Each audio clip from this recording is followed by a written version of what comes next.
मैं इस बात के लिए आपको आश्वस्त करता हूं कि अगर किसी गरीब का, किसी दलित का, किसी वंचित का, किसी कमजोर का, किसी बेटी का, किसी व्यापारी का, किसी अन्नदाता किसान का किसी के द्वारा शोषण होगा, उसके साथ अत्याचार होगा, तो फिर उसके बाद की कार्रवाई तो फिर आप देखेंगे कि हम लोग इतनी जोरदार कार्रवाई करेंगे, कई कई पीढ़ियां उसकी याद करेंगे।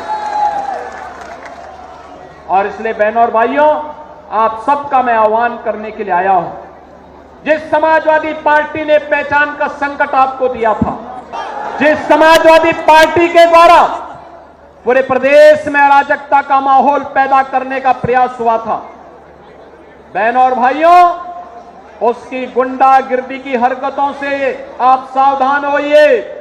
आज इनके पास कोई मुद्दा नहीं बचा है, अब केवल एक मुद्दा इनके पास बचा है, और जिसको ये पहले भी करते थे, वो करते थे जातीय संघर्षों की स्थिति पैदा करना, आपस में लड़ाने की कुत्सित चेष्टा करना।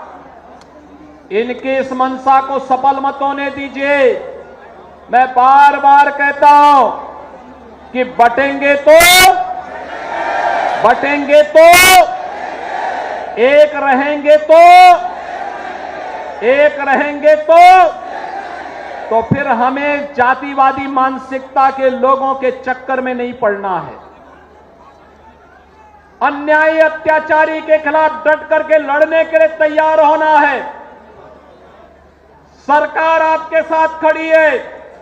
विकास के लिए कोई योजना आती है, विकास का पैसा 100% विकास के कार्य में खर्च हो, यह हम सब का एक संकल्प होना चाहिए, और यही स्वसंकल्प है जो हमें विकसित भारत की ओर लेकर के जाएगा।